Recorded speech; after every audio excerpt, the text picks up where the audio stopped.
भूहुं भुवः स्वः तवेतुर्वरेण्यं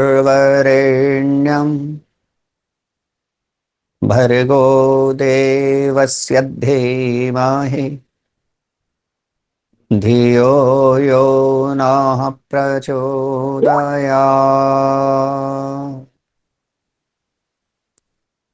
ॐ योगे योगे तव स्तरम् वाजे वाजे हवामहे सखाय इन्द्रमोदये सहनाववतु सहनौ भुनक्तु सह वीर्यं करवावहै तेजस्विनावधीतमस्तु मा विद्विषावहै। शांति शांति शांति।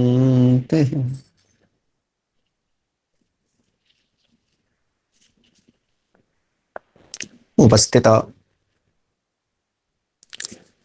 वंदनीय मातृशक्ति, इस कार्यक्रम के कुशल संचालक माननीय श्री नरेश खन्ना जी, समस्त प्रतिष्ठित धर्माभिलाषी पुरुषों, नन्हे प्यारे बच्चों, पवित्र आत्माओं, परमेश्वर की असीम कृपा है पुनः वैदिक चेतना मंच के तत्वावधान में आयोजित त्रिदिवसीय कार्यक्रम के अंतर्गत आज हम सब यहां पर उपस्थित हैं। और आज मेरे इस प्रवचन के साथ इस कार्यक्रम का, इस माह के कार्यक्रम का विराम होगा और अगले मास के अंत में पुनः फिर आपके दर्शन और कुछ कहने का सौभाग्य प्राप्त होगा। बहुत सुंदर भजनों की प्रस्तुति यथावत जैसे पहले थी ठीक वैसे ही, और भजनों के उपरांत अब मैं आपके समक्ष जिस विषय पर पिछले 2 दिनों से नियमित रूप से चर्चा कर रहा हूं उस विषय पर कुछ कहने का प्रयत्न करूंगा। आर्य समाज के दूसरे नियम के अंतर्गत हम ईश्वर के गुण कर्म स्वभाव का चिंतन और विचार कर रहे हैं। ऋषिवर ने अनथक श्रम के पश्चात इस नियमों को हमारे सामने निर्मित किया। यह ऋषि के अनथक श्रम का परिणाम है कि 10 के 10 नियम उन्होंने हमारे कल्याणार्थ हमारे को भेंट किए। और उसमें से दूसरा नियम जो ईश्वर के स्वरूप से, गुण कर्म स्वभाव से संबंधित है, उस पर कुछ चर्चा मैंने पिछले मास में भी की थी, इस मास में भी कर रहा हूं। और एक बड़ा सुंदर जिज्ञासा बस प्रश्न किसी ने किया, उस प्रश्न का उत्तर भी मैं आपको देता चलूं। और उन्होंने प्रश्न किया है कि जीवात्मा जब ईश्वरीय इन गुणों का चिंतन करे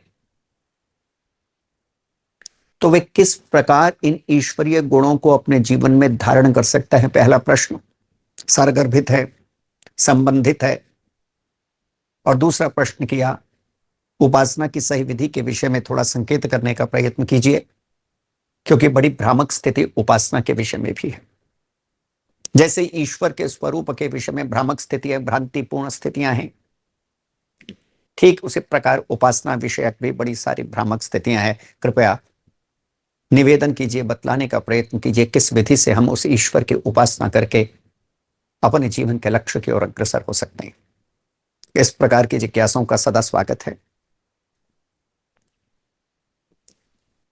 तो पहले मैं आपके सामने निवेदन करना चाहूंगा कि जिस गुण पे कल मैं ईश्वर के चर्चा कर रहा था, दयालु, थोड़ा सा उस गुण पे कह देता हूं और फिर इस प्रश्न का उत्तर भी चूंकि इसी से संबंधित है। और आपके जो भी प्रश्न जिज्ञासा स्वरूप मेरे पास आए, जैसे जिन्होंने भी ये भेजा है,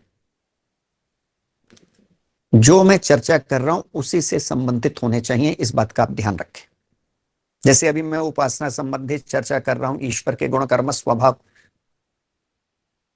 के अनुरूप चर्चा कर रहा हूं, तो उसी से संबंधित प्रश्न आया तो स्वागत है। जिज्ञासावश प्रश्न आएगा तो स्वागत है। आपके प्रश्न ऐसे भी आ सकते हैं कि जिज्ञासा ना हो, केवल यही दिखाने का प्रयत्न हो कि मैं बहुत कुछ जानता हूं। तो मैं आपसे निवेदन करना चाहूंगा, जो यह दिखाने का प्रयत्न करें कि वह बहुत कुछ जानता है, जानती है, जानता हूं, कृपया अपने प्रश्न ना भेजें, अन्यथा उनका भी समय खराब होगा, मेरा भी समय खराब होगा। मैं उन्हीं प्रश्नों के उत्तर दूंगा जो आपके हृदय से निकले होंगे, जिनसे किसी के जीवन के रूपांतरण का कोई संबंध है। जैसे यह प्रश्न है, यह सर्वस्वीकार्य प्रश्न है, और जिसने भी यह प्रश्न किया मैं उनका पुनः स्वागत करता हूं। हमारे एस के भटनागर जी हैं, मैं उनका पुनः स्वागत करता हूं। तो मैं आपके सामने निवेदन कर रहा था कल अंतिम बात की, ईश्वर के दयालु स्वभाव को जानने के लिए हम मोटा मोटा तो कुछ समझ सकते हैं, लेकिन पूर्ण रूपेण उस परमेश्वर के दयालुता का समझ पाना अथवा वर्णन कर पाना जीव के वश में नहीं है, क्योंकि जीव स्वभाव से अल्पज्ञ है, कितना जानेगा। और परमेश्वर के गुणकर्म स्वभाव अनंत है, जिसकी कोई सीमा नहीं। अनंत का अभिप्राय ही इतना है जो सीमा से रहित है, जो इन्फिनिटिव है, जो काउंटलेस है, जिसको गिना नहीं जा सकता, मात्र एक अनुमान लगाया जा सकता है। और वह अनुमान भी ठीक होगा या गलत होगा नहीं कहा जा सकता, लेकिन वह परमेश्वर जो कि दयालु है, उसकी दयालुता की कल दो बातें मैंने आपके सामने कही थी। सबसे पहली बात मैंने कही, उसे किसी भी प्रकार की इच्छा नहीं है, लेकिन जीव के लिए वो इतनी सुंदर सृष्टि का निर्माण करता है। वृक्ष, वनस्पति, उपवन, फल, फूल, मेवे, चंद्र, सूर्य, ये सारी की सारी सृष्टि का निर्माण जो जीव के लिए परमेश्वर ने किया, यह परमेश्वर की दयालुता का परिचायक है। दूसरा, मानव तन को प्राप्त कराना अर्थात मानव तन को देना, यह भी ईश्वर की दयालुता का परिचायक है। और तीसरी बड़ी महत्वपूर्ण बात, जिसकी ओर कल मैं संकेत कर रहा था, कि पाप से निवृत्त करके पुण्य में प्रवृत्त करना। और वे कैसे करता है? जीव की अंतरात्मा के भीतर परमेश्वर प्रेरणा करते रहते हैं। जब जीव उत्तम कर्म करने लगता है तो उत्साह भर देते हैं, ज्ञान भर देते हैं, बल भर देते हैं, शक्ति भर देते हैं। और यह परमेश्वर की तरफ से ईश्वर की आवाज है, और वह आवाज है कि मेरे पुत्र, यह कर्म पुण्य है, इस कर्म को कर। इस प्रकार वे पुण्य में प्रवृत्त कर रहे हैं। और ठीक इसी प्रकार जब जीवात्मा किसी भी प्रकार का बुरा कर्म करने लगता है, विपरीत कर्म करने लगता है, विपरीत आचरण करने लगता है, तो परमेश्वर अंतरात्मा के भीतर भय, लज्जा, शोक, हानि, ग्लानि के भाव उत्पन्न करते हैं। ये भी ऋषिवर लिखते हैं सत्यात प्रकाश में कि परमेश्वर की शिक्षा है, वह पाप से निवृत्त कर रहे हैं। पाप से निवृत्त करना और पुण्य में प्रवृत्त करना, ये ईश्वर के अनंत कृपाओं में से एक है। और अब एक अगली कृपा जरा थोड़ा समझने का प्रयत्न कीजिएगा, और वह क्या है? और वह यह है कि संकट के समय परमेश्वर जीवात्मा में इतना बल भर देता है कि पर्वत के समान जो संकट भी आता है, जीवात्मा को राई के समान प्रतीत होता है। यह ईश्वर की दयालुता का एक परिचायक है। ऋषिवर से किसी ने प्रश्न किया था, सत्यात प्रकाश में है, और प्रश्न क्या किया था कि जीवात्मा जब परमेश्वर की स्तुति करेगा, जैसे कि हम इन मंत्रों के द्वारा, स्तुति प्रार्थना उपासना के मंत्रों के द्वारा ईश्वर की स्तुति करते हैं, या अन्य वेद मंत्रों के द्वारा ईश्वर की स्तुति करते हैं, तो जीवात्मा जब परमेश्वर की स्तुति करेगा, उसका यशोगान करेगा, उसका गुणानुवाद करेगा, उसका धन्यवाद करेगा, तो क्या परमेश्वर अपने नियमों को बदल के उसके पाप कर्मों को क्षमा कर देगा? तब वहां पे ऋषिवर दयानंद सरस्वती महाराज स्पष्ट रूप से लिखते हैं, ईश्वर न्यायकारी है, वे किए हुए कृत कर्मों को कभी भी क्षमा नहीं करता, किंतु स्तुति अर्थात ईश्वर का गुणानुवाद करना, उसका चिंतन करना, उसका धन्यवाद करना, उसके अलग फल हैं। और उसके एक फल के भीतर क्या फल है? और वह फल यह है कि जीवात्मा के भीतर इतना बल आ जाता है, कितना बल आ जाता है कि उसके जीवन में अगर पर्वत जैसा भी दुख आता है तो वह उसे राई समान यानी बड़ा सामान्य सा समझता है। और इस बात को समझने के लिए ऋषिवर दयानंद सरस्वती महाराज के जीवन को थोड़ा समझने का प्रयत्न कीजिएगा। दीपमाला का दिन है, जीवन का अंतिम क्षण है, घोर कष्ट ऋषिवर दयानंद सरस्वती महाराज के शरीर में हो रहा है। जरा कल्पना करके देखिएगा, जहर कितना घातक होगा। इससे पहले भी ऋषिवर दयानंद सरस्वती महाराज को अनेक अनेक बार विषपान करना पड़ा, लेकिन योगीराज दयानंद ने उस विष के प्रभाव को समाप्त कर दिया। लेकिन अब की बार विष कुछ गहरा था, और इतना गहरा था, और गहरा होने के साथ उपचार भी, ट्रीटमेंट भी ठीक नहीं हो रहा था, अपितु ट्रीटमेंट भी ऐसा हो रहा था कि शरीर को और रोगी बनाए और घातक होता जाए ये जहर। और परिणाम सारे शरीर में फफोले पड़ के दस्त लग गया। ऋषिवर योग क्रियाओं को भी कर रहे थे और किसी भी क्रिया का फल ना मिल रहा था, सभी की सभी क्रियाएं निष्फल जा रही थी, यानी शरीर के जाने का अब बिल्कुल समय हो चुका था। और ऐसे समय में भी जरा कल्पना करके देखिएगा, शरीर पे एक छाला भी पड़ जाए तो कितना दर्द होता है। लेकिन ऋषिवर दयानंद सरस्वती महाराज को देखेगा, फफोले पूरे शरीर के भीतर पड़ चुके हैं, पेचिस लग चुके हैं, जहर अपना दुष्प्रभाव दिखा रहा है, और इतना सब होने पर भी स्थित प्रज्ञ, समाधिस्थ, शांत, निर्भीक, आनंद से युक्त दयानंद अंतिम शब्दों में यही कह रहे हैं, आपने ईश्वर बहुत अच्छी लीला की, आपकी इच्छा पूर्ण हो। यही है, पर्वत के समान दुख है। सोच विचार करके देखिए, कितना दुख होगा जिसका वर्णन नहीं किया जा सकता, वर्णातीत दुख है, शब्द जिसका वर्णन नहीं कर सकते। इतना दुख इस समय ऋषिवर दयानंद सरस्वती महाराज को हो रहा होगा, लेकिन फिर भी आस्तिकता देखिएगा, भाव देखिएगा, ये ईश्वर की स्तुति का फल है कि पर्वत के समान दुख आया, कट गया। और दूसरी बात, कभी कभार आप देखते हैं जीवन में थोड़ा सा दुख आता है, हम विचलित हो जाते हैं। घबराइए मत, विचलित मत होइए, इसमें भी परमेश्वर की कृपा मानिए कि इतने से छुटकारा हो गया। अन्यथा ये भी तो हो सकता था, क्या बुद्ध एक रास्ते से गुजरते थे और उनके साथ उनका प्रिय शिष्य अंगुलीमाल भी था, और एक ढेला आके बुद्ध के पांव में लगा, पत्थर आके बुद्ध के पांव में लगा, पांव फट गया, लहूलुहान हो गया, खून आने लगा। जानते हैं बुद्ध ने क्या किया? हाथ जोड़े, आकाश की तरफ देखा और परमेश्वर से कहा, आपका धन्यवाद। अब ये जो आस्तिकता की भावना है, ये अपने आप में बड़ी उच्च भावना है। पत्थर लग रहा है, लहू बह रहा है, और एक आस्तिक व्यक्ति कहता है, ईश्वर आपका धन्यवाद। आनंद जो उनका शिष्य था, साथ था, उसने कहा, पांव फटा है, कोई पुरस्कार नहीं मिला, लहू बहाया है, कष्ट हो रहा है, और आप इस कष्ट में भी धन्यवाद कर रहे हो। तो जानते हैं बुद्ध ने क्या उत्तर दिया? बुद्ध ने उत्तर दिया, इसलिए धन्यवाद कर रहा हूं कि एक ढेले से ही काम चल गया। हो सकता है पर्वत जैसा दुख होता, लेकिन परमेश्वर की कृपा है, छोटे से ढेले से ही काम चल गया। तो मैं भी आपके सामने इतना ही निवेदन करना चाह रहा हूं, ये सकारात्मक भाव लेकर जब आप जीवन के भीतर चलेंगे कि जो कुछ भी आपके साथ घटेगा उसमें आप ईश्वर की कृपा का अनुभव करेंगे, ईश्वर की दया का अनुभव करेंगे, तो परिणाम क्या होने वाला है? पर्वत के समान भी दुख आएगा तो वह आपको राई के समान प्रतीत होगा। और अगर ये मानसिकता लेके नहीं चलेंगे और एक दूसरी मानसिकता लेके चलेंगे, कौन सी दूसरी मानसिकता? जो एक शिकायतकर्ता की होती है, जो एक कृतज्ञ व्यक्ति की होती है। और वो मानसिकता शिकायत करने वाले कृतज्ञ व्यक्ति की क्या है? वह शिकायत करने वाले कृतज्ञ व्यक्ति की मानसिकता यही है कि भगवान, सारे दुनिया के दुख तूने मुझे दे दिए। और आपसे बड़े मजे की बात कहूं, शास्त्रकारों ने एक निर्णय दिया है, और शास्त्रकारों ने एक निर्णय क्या दिया है? को अपि कुत्रापि सुखिना। इस बात को अच्छी तरह समझिएगा, कोई भी संसार में आपको पूर्ण रूपेण सुखी नहीं दिखाई पड़ेगा, लेकिन मेरे अनुभव में मैंने एक बात पाई, और बात क्या पाई कि हम ईश्वर की कृपा को तो देखते नहीं, अपितु अपने ही दुष्कर्म के कारण, अथवा अपनी बेवकूफियों के कारण, अथवा अपने अज्ञान के कारण, अथवा अपनी मूर्खता के कारण जो जीवन के भीतर दुख आ जाते हैं, उन दुखों के लिए भी परमेश्वर को दोषी ठहराने का प्रयत्न करते हैं। तो मैं आपसे इतना ही निवेदन कर रहा हूं, और मैं निवेदन क्या करने का प्रयत्न कर रहा हूं? अपने मानसिकता को, अपने विचारधारा को थोड़ा सात्विक बनाने की कोशिश कीजिए, थोड़ा पॉजिटिव बनाने की कोशिश कीजिए। सुख दुख तो संसार के भीतर आते ही रहेंगे, कभी भी ऐसा ना हुआ तो कभी भी ऐसा ना होगा कि मात्र दुखी हो। लेकिन जब आप ईश्वर के प्रति कृतज्ञता के भावों से भरे होते हैं, से भरे होते हैं, तो परिणाम क्या होता है? बड़े से बड़ा दुख भी होता है, मैं पर्वत का समान जैसा दुख भी आपको राई के समान प्रतीत होता है। यह ईश्वर की कृपा है। एक छोटी सी घटना मुझे याद आती है, लियो टॉल्स्टॉय ने एक बड़ी सुंदर घटना लिखी है। रूस का उपन्यासकार रहा, पश्चिम का उपन्यासकार रहा लियो टॉल्स्टॉय, और लियो टॉल्स्टॉय लिखता है कि एक भक्त बहुत परेशान था,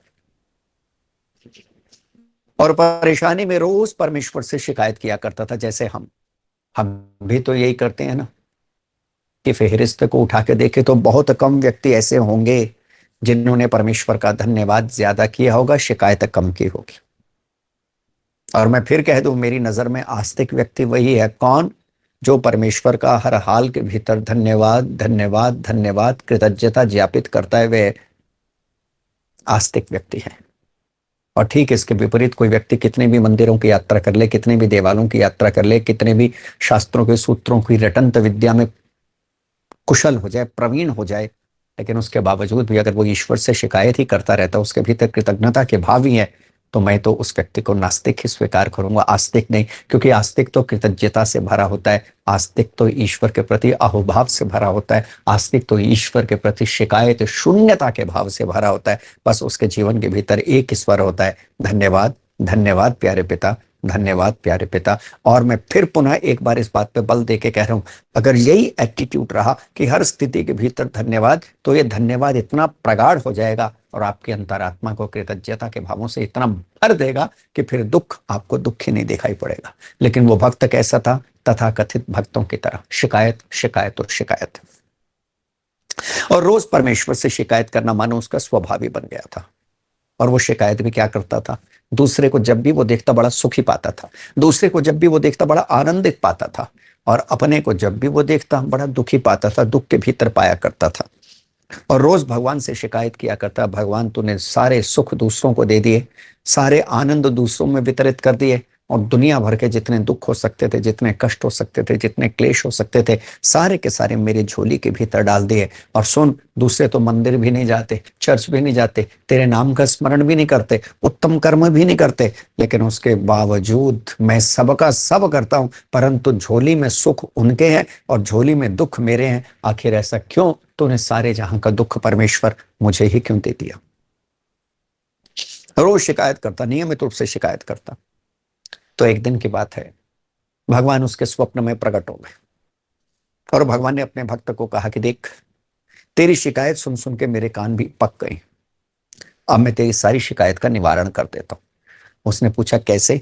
भगवान ने कहा, तू बार बार मुझे कहता रहता है मैंने तुझे दुनिया भर के दुख दे दिए, मैंने तुझे दुनिया भर के दुख दे दिए, मैंने तुझे दुनिया भर के दुख दे दिए, तो ले तेरे सारे दुखों का आज निवारण कर देता हूं। सुन, कल रविवार है, चर्च लगेगी, और ऐसा करियो, जितने तेरे दुख हैं तू सारे दुखों की एक लिस्ट बना ले और एक पोटली तैयार कर ले, गठरी तैयार कर ले, और अपने दुखों की गठरी को कल तू ले आइयो। और कल सारे शहर के लोग आएंगे, उनको भी मैंने निमंत्रण दिया है चर्च में आने को, मैदान में आने को, और उनको भी मैंने इतना ही कहा कि वो भी अपने दुखों की एक गठरी बना ले। कल वो भी अपने दुखों की गठरी बना के आएंगे, लेके आएंगे। तो ऐसा करियो, तुझे सबसे पहला अवसर दूंगा, चांस दूंगा, और चांस इस बात का दूंगा कि तू सबकी गठरी को टटोलियो, सबकी गठरी को देखियो, उसमें से सबसे हल्की जो लगे वो उठा ले लियो, ले जाइयो, और तेरे सारे के सारे दुख हल्के हो जाएंगे। इसने कहा, भगवान जी ये तो गोल्डन चांस है, इससे अच्छा तो कुछ हो नहीं सकता, आपका धन्यवाद। भगवान नदारद हो गए। अब ये व्यक्ति अपने दुखों की एक लिस्ट बनाने लगा। धन नहीं है, पद नहीं है, प्रतिष्ठा नहीं है, सुख नहीं है, स्त्री से नहीं बनती, बच्चे नहीं पूछते, परिवार में प्रतिष्ठा नहीं, समाज में प्रतिष्ठा नहीं, ना आगा ना पीछा, कुछ भी मेरा सुरक्षित नहीं है। और जितने भी दुख हो सकते थे, शरीर के दुख के, मन के दुख के, बुद्धि के दुख के, जितने भी दुख हो सकते थे, इसने पूरी की पूरी एक सूची बना ली। मानो एक गठरी तैयार हो गई। बड़ा खुश, या मेरी गठरी तैयार हो गई, कल जो सबसे हल्की गठरी होगी वो मैं उठाऊंगा और मेरे दुख बिल्कुल हल्के हो जाएंगे, ना के बराबर हो जाएंगे। बड़ा प्रसन्न, रात को सो गया। सुबह उठा, नहाया धोया, चर्च में जाने की तैयारी की, गठरी को उठाया, सिर पे लेके चला गया। और जब वो चर्च में पहुंचा तो पूरा का पूरा नगर वहां पे था, भगवान भी वहां पे बैठे थे। और भगवान ने कहा, तेरी प्रतीक्षा कर रहा हूं, क्योंकि सबसे पहले चांस तो तुझे ही देना है। कल मैंने तुझे वादा किया था, यद्यपि बहुत लोगों ने मुझे कहा था कि मुझे चांस दो, पहला फर्स्ट चांस हमारे को मिलना चाहिए, लेकिन मैंने कहा जितनी शिकायत तू करता है उतनी शिकायत कोई नहीं करता, इसलिए सबसे पहला चांस मैं तुझे ही दे देता हूँ। ले, सबसे पहला चांस तुझे है, सबसे पहला अवसर तुझे है। जाके जो गठरी तेरे को सबसे हल्की लगती है, कम से कम बोझ वाली जो गठरी तुझे लगती है, उठा ले, और वही दुख तेरे हो जाएंगे। अब ये गया, इसने पहली गठरी को देखा, लगा थोड़ी भारी है। इसने दूसरी गठरी को देखा, लगा ये भी भारी है। इसने तीसरी गठरी को देखा, हतप्रभ था, वो भी भारी लगी। चौथी, पांचवी और सारे के सारे नगर की गठरियों को टटोल लिया। और अंत में जानते हैं क्या हुआ? सीधा भगवान के चरणों में गिरा, अपनी ही गठरी काफी है पिता। अब जब दूसरों की गठरियों को देखा तो पाया सबकी गठरियां मेरे दुखों से बढ़कर हैं, उनकी गठरियां भारी हैं। मैं भी आपसे इतना ही कहने का प्रयत्न कर रहा हूं, लगता हम सबको ऐसा है कि मेरी गठरी सबसे भारी है, मेरे को जो दुख है या मुझे जो दुख है ये सबसे भारी है। लेकिन जब टटोलेंगे तो ऋषियों ने निर्णय दिया है, कुत्रापि को अपि सुखी ना, यहाँ पे कोई भी पूर्ण रूपेण सुखी नहीं है। एक उर्दू के शायर ने तो बड़ी सुंदर बात लिखी है, और एक उर्दू का शायर लिखता है, जमाना छान मारा सारी दुनिया देखी भाली है। जमाना छान मारा सारी दुनिया देखी भाली है, ना कोई आजाद फितरत से ना कोई गम से खाली है। किसी भी व्यक्ति को उठा के देखेगा, किसी को शरीर का, किसी को मन का, किसी को बुद्धि का, किसी को संतान का, किसी को घर का, किसी को परिवार का, ये संसार चलता ही ऐसे है। महाभारतकार ने तो निर्णय दिया है, और निर्णय क्या दिया है महाभारतकार यानी ऋषिवर व्यास लिखते हैं, चक्रवत परिवर्तनते सुखानि च दुखानि च। यह महाभारत का श्लोक है, जिसके भीतर संसार की एक बड़ी सुंदर व्याख्या करते हुए अथवा संसार रूपी चक्र का चित्रण करते हुए ऋषिवर व्यास लिख रहे हैं। और ऋषिवर व्यास क्या लिख रहे हैं? चक्रवत परिवर्तनते सुखानि च दुखानि च, न नित्य लभते सुखम न नित्य लभते दुखम। न रोज मनुष्य को सुख की प्राप्ति होती है, रोज मनुष्य को दुख की प्राप्ति भी नहीं होती। संसार तो चक्र की भांति चलता रहता है, जिसमें कभी मनुष्य को सुख की प्राप्ति होती है तो कभी मनुष्य को दुख की प्राप्ति होती है। तो करें क्या? जब सुख की प्राप्ति हो तो अभिमान न करें, ईश्वर के प्रति कृतज्ञता के भावों से भर जाए कि परमेश्वर ये आपके दयालुता है, आप ही के द्वारा दिए गए साधनों से ये सुख संभव हो पाया है। और बात भी बिल्कुल ठीक है, विचार करके देखिए, अगर आप शारीरिक सुख को भी प्राप्त करते हैं तो उसमें भी परमेश्वर की कृपा है, दयालुता है। अगर आप मानसिक सुख को प्राप्त करते हैं वो भी परमेश्वर की कृपा है। अगर आप बौद्धिक सुख को प्राप्त करते हैं तो वो भी परमेश्वर की कृपा है। अगर आप हार्दिक सुख को प्राप्त करते हैं वो भी परमेश्वर की कृपा है। अगर आप आर्थिक सुख को प्राप्त करते हैं वो भी परमेश्वर की कृपा है। अगर आप प्रतिष्ठा के सुख को प्राप्त करते हैं तो वो भी ईश्वर की दया है। अगर आप पद रूपी प्रतिष्ठा को प्राप्त करके सुखी हो जाते हैं तो वे भी परमेश्वर की दयालुता है। और आपकी अंतरात्मा के भीतर जो ज्ञान विज्ञान की वृद्धि होनी है,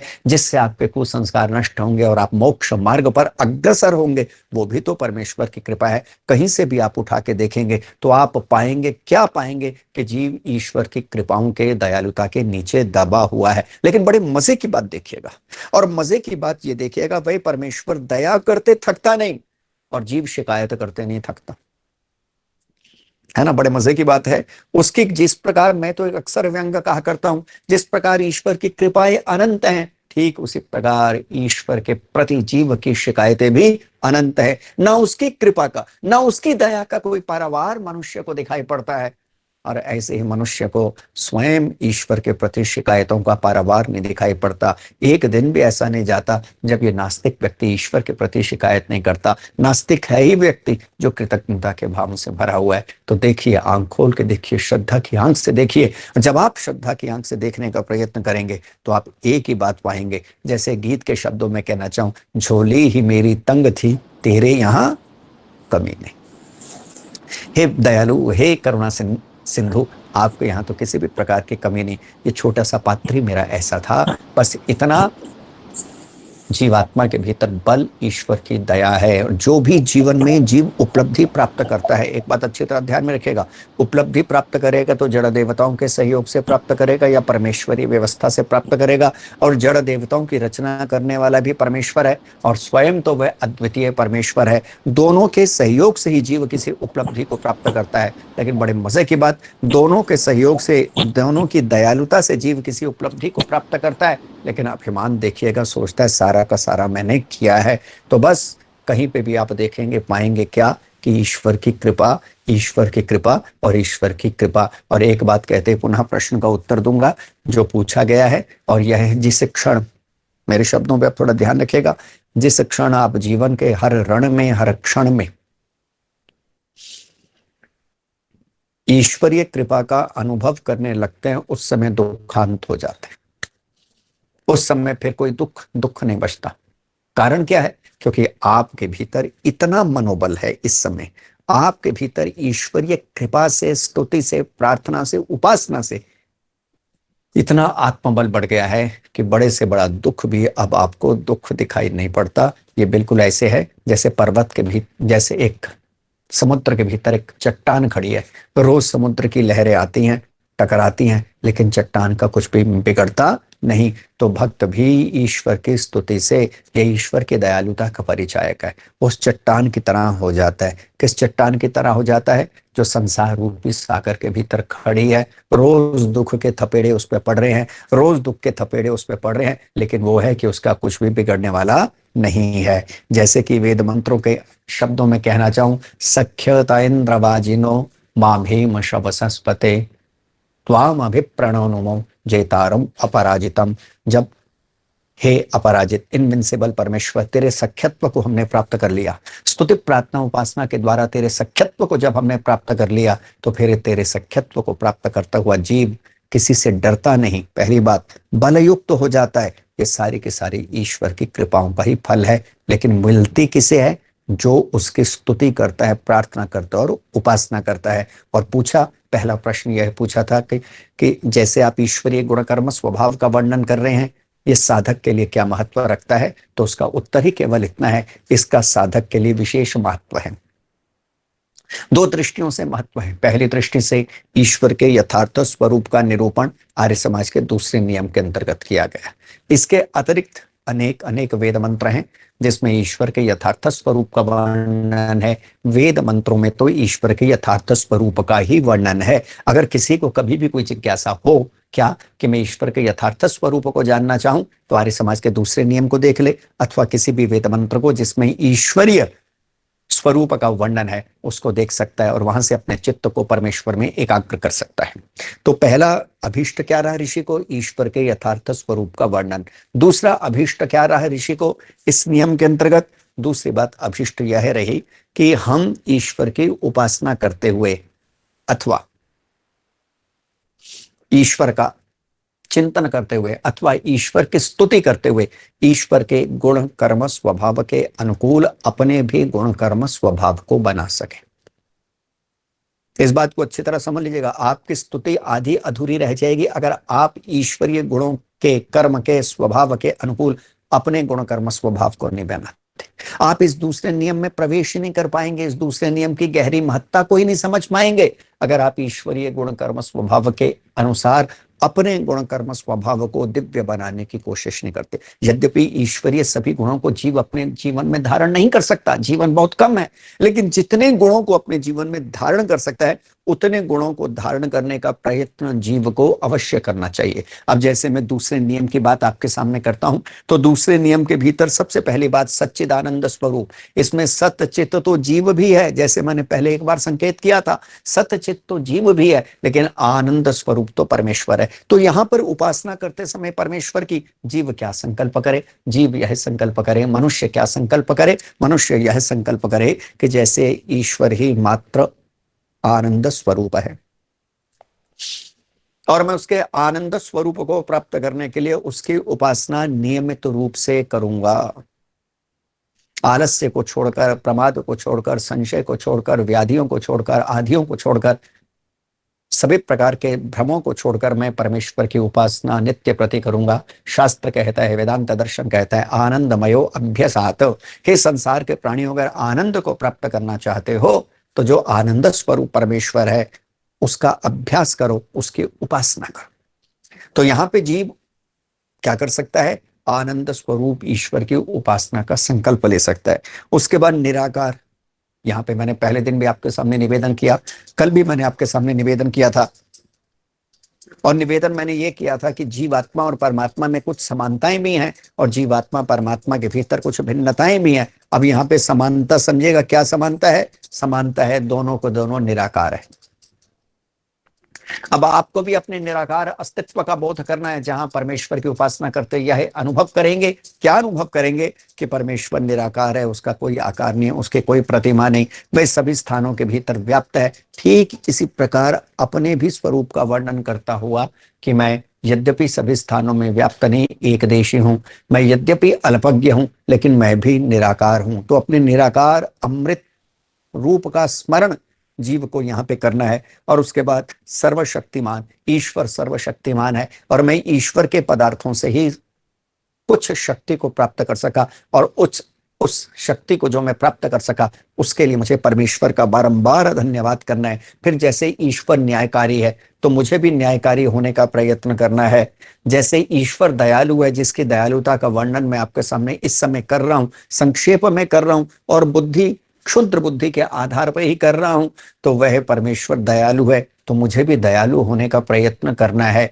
इन गुणों का नियमित रूप से चिंतन करते करते इन गुणों को अपने जीवन के भीतर धारण करना भक्त का धर्म होना चाहिए। वो उपासना आदि अधूरी है। कौन सी उपासना आदि अधूरी है? जिसके भीतर भक्त ईश्वरीय गुणों का वाणी से तो वर्णन करता है, लेकिन अपने जीवन में उतारने की चेष्टा नहीं करता। और अगर आप अपने जीवन में उतारने की चेष्टा नहीं करेंगे तो फिर परिणाम क्या होने वाला है? ऋषिवर के शब्दों के भीतर कहना चाहूं तो यूं कह सकता हूं, ऋषिवर लिखते हैं, जो ईश्वर के गुण कर्म स्वभाव के अनुकूल अपने गुण कर्म स्वभाव को बनाने का प्रयत्न नहीं करते, ऐसे व्यक्तियों की जो स्तुति है, अर्थात ऐसे व्यक्तियों का जो धन्यवाद है, ऐसे व्यक्तियों का जो गुणानुवाद है परमेश्वर के प्रति, वह सारा का सारा कैसा है? भांड की तरह। यद्यपि ऋषिवर ने यहाँ पे कठोर शब्दों का प्रयोग किया है, लेकिन वो ऋषि हैं, जानते हैं किस समय कठोर शब्दों का प्रयोग सत्य को प्रकट करने के लिए किया जाता है। उन्होंने किया है, अर्थात उस व्यक्ति की स्तुति का कोई लाभ होने वाला नहीं है जो ईश्वरीय गुण कर्म स्वभाव के अनुरूप अपने आचरण को नहीं बनाता। एक उर्दू के शायर ने तो बड़ी सुंदर बात लिखी है, और वह लिखता है, खुदा की है यही इबादत। उर्दू के शब्द हैं, और वह लिखता है, खुदा की है यही इबादत कि खुद खुदा सा बन जाऊं मैं, कि ईश्वर की यही सच्ची स्तुति है कि मैं ईश्वर जैसा ही बन जाऊं। यद्यपि जीव ईश्वर नहीं हो सकता, लेकिन ईश्वरीय गुणों को अपने जीवन में धारण करने का प्रयत्न कर सकता है। तो मन वचन कर्म से जब आप इस दूसरे नियम का अध्ययन करेंगे, दूसरे नियम का चिंतन करेंगे, तो उन गुणों को भी अपने जीवन में पूर्ण शक्ति के साथ, एकाग्रता के साथ, श्रद्धा के साथ, समर्पण के साथ उतारने की कोशिश करें। और दूसरी बात कहता जाऊं, जितना जितना ये गुण आपके जीवन में उतरते जाएं, जैसे दयालुता, न्यायकारिता, प्राणी मात्र से प्रेम, सत्य के मार्ग पे चलना, राग द्वेष से अपने मन को रहित कर देना, द्वेष इत्यादि शत्रुओं का नाश कर देना, काम पे विजय प्राप्त कर लेना, अपने मन को विकार रहित निर्विकार बना लेना, अपने चित्त को, अपनी बुद्धि को विकारों से परे करने का प्रयत्न करना, ये सारे के सारे गुण जैसे आपके भीतर बढ़ते जाए, परोपकार प्रियता आपके भीतर बढ़ते जाए, तो आप समझते जाइएगा। और आप क्या समझते जाइएगा? कि अब आप ईश्वर के निकट पहुंचते जा रहे हैं। यह ईश्वर के नैकट्य की सूचना है, ये ईश्वर के निकट पहुंचने के प्रमाण है जब ये गुण आपके भीतर बढ़ने लगे। और जब ये गुण आपके भीतर ना बढ़े, आप ज्यों के त्यों ठूठी बने रहे, ढाक के तीन बात की तरह, जैसे पहले थे वैसे अब हैं, तो अब आप समझ लीजिएगा, आपकी स्तुति भांड की स्तुति है, जिसका कोई विशेष लाभ होने वाला नहीं है। यद्यपि मैं भी आपके सामने कठोर शब्दों का प्रयोग कर रहा हूं, लेकिन यथार्थ यही है, इसको हमारे को स्वीकार करना पड़ेगा। अब दूसरे प्रश्न का, जिज्ञासा का उत्तर देते हुए कि उपासना की सही विधि के विषय में थोड़ा सा संकेत करें, तो वैसे तो उपासक के जीवन के भीतर बहुत गुण होने चाहिए। मैं दो छोटी छोटी बातें कह देता हूं, एक सत्यात प्रकाश के आधार पर कह देता हूं, और एक दूसरा ऋषिवर के ही अन्य ग्रंथ ऋग्वेद आदि भाष्य भूमिका के आधार पर कह देता हूं। सत्यात प्रकाश में ऋषिवर लिखते हैं, जो ईश्वर की उपासना करना चाहे वो पहले 10 यम नियमों का पालन करे। इस बात को समझ लीजिएगा, और ये अत्यंत कठिन यात्रा है।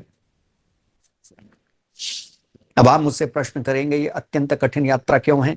तो उसका उत्तर केवल इतना है, क्योंकि जो यम और नियम है, 5 यम है, संकेत करता चलूंगा, 5 नियम है, मात्र संकेत कर देता हूं। 5 यम कौन कौन से हैं? अहिंसा, सत्य, अस्तेय, अपरिग्रह, ब्रह्मचर्य, ये 5 यम हैं। यम का अर्थ है ऐसे व्यवहार जो आप दूसरों के साथ ज्यादा करते हैं, जो सामाजिक दृष्टि से महत्वपूर्ण होते हैं, उन्हें हम यम के नाम से पुकारते हैं। 5 ही नियम हैं, और वे 5 नियम कौन से हैं? शौच, संतोष, तप, स्वाध्याय, ईश्वर प्रणिधान, ये 5 नियम हैं। कुल मिला के 10 हो गए। सुनने में बड़े सरल, याद करने में भी बड़े सरल। लेकिन जीवन में उतारने में उतने ही कठिन। इस बात को अच्छी तरह ध्यान में रखिएगा। और एक बात, सुनकर पढ़कर कोई मुक्त नहीं होता। योग की एक बहुत बड़ी विशेषता है, सुनकर पढ़कर कोई मुक्त नहीं होता जब तक वो इसको क्रियात्मक रूप में क्रियान्वित नहीं करता। जब तक आप इसे क्रियात्मक रूप में क्रियान्वित नहीं करते, अपने जीवन के भीतर नहीं उतारते, एक ही लाभ हो सकता है, और वह लाभ हो सकता है आप दूसरों पे अपना इंप्रेशन जमा सकते। मैं बहुत व्यक्तियों को जानता हूं, योग दर्शन पूरा कंठस्थ है, व्याख्याएं भी कंठस्थ हैं, टीकाएं भी कंठस्थ हैं, प्रवचन भी बड़े सुंदर सुंदर हैं, लेकिन अपने जीवन में योग का एक अंग भी वो पालते नहीं। ऐसे व्यक्ति भांड की तरह हैं, और ऐसे व्यक्तियों की स्तुति, ऐसे व्यक्तियों का योग फलदायी होने वाला नहीं है। इसलिए करना क्या है, जहां हम योग दर्शन के सूत्रों को भी पढ़ें, वेदांत को पढ़ें, अन्य ग्रंथों को पढ़ें, कंठस्थ करें, अपने जीवन में भी उतारने का प्रयत्न करें, अहिंसा को अपने जीवन में साधने की कोशिश करें। उसके बिना उपासक आगे नहीं बढ़ सकता। सत्य को अपने जीवन में उतारने की कोशिश करें, उसके बिना भी उपासक की प्रगति नहीं हो सकती। अस्तेय है, अपरिग्रह है, ब्रह्मचर्य है, इसे अपने जीवन में उतारने की कोशिश करें। शौच, संतोष, तपस्वाध्याय, ईश्वर प्रणिधान, इनको भी अपने जीवन में मनसा वाचा कर्मणा जितनी जल्दी हो सके तपस्या के साथ उतारने की कोशिश करें। कल पर छोड़ने की कोशिश ना करें, आज से ही प्रारंभ करें। तो ऋषिवर भूमिका में लिखते हैं 5 यम और 5 नियमों का पालन करना बहुत अनिवार्य है। इनके पालन के बिना कोई भी उपासक उपास्य देव की प्रतीति नहीं कर सकता, प्राप्ति नहीं कर सकता, मुक्ति के सुख को प्राप्त नहीं कर सकता। आजकल आपने देखा ना, बहुत दुकानें सी आ गई हैं। मैं दुकानें शब्द का प्रयोग कर रहा हूं। हर कोई दावा कर रहा है हमारे पथ पे आओ, हम ईश्वर से मिलन करा देंगे। कुंडलनी जागरण भी हो रही है माता निर्मला देवी जी के द्वारा। निर्मल भगवान भी निर्मलता का प्रचार और प्रसार कर रहे हैं। और आप देखें, ना जाने कितनी योग के नाम पे दुकानें खुली हुई हैं, और सब के सब किस चीज पे बल देते हैं, आसन प्राणायाम पे बल देते हैं। लेकिन मूल रूप में सत्य, अहिंसा इत्यादि जो यम और नियम है, उन पे कोई बल देने का प्रयत्न नहीं करता, उनके बारे में कोई चर्चा ही नहीं करता। और बड़े मजे की बात है, जो यम और नियमों के बारे में चर्चा नहीं करते और मात्र आसन प्राणायाम के विषय में चर्चा करते हैं, वो उस भवन का निर्माण करने की कोशिश कर रहे हैं। किस भवन का? जिस भवन की नींव ही नहीं है, बेसलेस, जिसकी नींव ही नहीं है। और आप कल्पना करके देखिए, जिस भवन की नींव नहीं है, उस पे अगर भवन खड़ा भी कर दें, वैसे तो होगा नहीं, बड़ी कठिनाई से अगर आप खड़ा भी कर दें, तो कितने दिन तक टिकने वाला है प्रियात्मन? कितने दिन तक वो भवन रहेगा?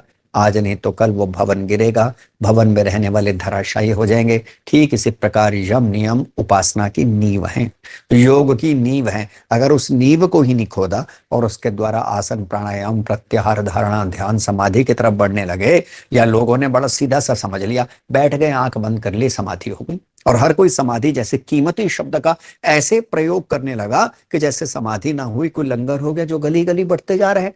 जरा विचार करके देखिए, समाधि को कोई जब व्यक्ति उपलब्ध करता है ना, तो वे करोड़ों में से कोई एक व्यक्ति होता है, क्योंकि वहां तक की यात्रा अपने आप में अत्यंत कठिन यात्रा है। ध्यान तक की यात्रा तो समझ में आती है, वह भी अपने आप में दुस्साध्य यात्रा है, लेकिन समाधि तक पहुंचना हजारों वर्षों के भीतर कभी कोई एक ऐसा होता है जिससे समाधि की प्राप्ति होती है, जो समाधि के आनंद से आप्लावित हो जाता है, जो जन्म मरण के चक्र से छूटकर जीवन मुक्त हो जाता है। तो कहने का अभिप्राय क्या है? कहने का अभिप्राय क्या है? उपासना की सबसे पहली सीढ़ी है अहिंसा, सत्य, अस्तेय, अपरिग्रह, ब्रह्मचर्य। 5 यम 5 नियम। इन 5 यम और 5 नियमों को आपको सभी कालों में पालना है, ऐसा ऋषि पर लिखते हैं। वो ऐसा नहीं कहते कि एक दिन के लिए आपने यम और नियमों की साधना कर ली। जैसे अक्सर आपने देखा ना, नवरात्रे आ गए, 9 दिनों का गर्मी में आ गए, 9 दिनों के सर्दी में आ गए। अब लोगों ने क्या किया, जो मांस भक्षण करते थे थोड़े दिनों के लिए शाकाहारी हो गए, और इतने शाकाहारी हो गए कि अब वो प्याज भी नहीं खा रहे और दूसरे को भी उपदेश करने लगे हैं, दाढ़ी भी नहीं कटवा रहे, और दुनिया भर के सारे आडंबर जो वो कर सकते हैं कर रहे हैं। नहीं, ऐसा नहीं चलेगा कि साल में आप 18 दिन तो इन सब चीजों का पालन करें और बाकी 350 दिन या 47 दिन छोड़ दें। नहीं, ये महाव्रत हैं, यम और नियम। इन यम और नियमों का नियमित रूप से कैसे? जैसे योग दर्शन के भीतर एक सूत्र आता है, सा तु दीर्घकाल नैरंतर्य सत्कारा सेविता दृढ़ भूमि।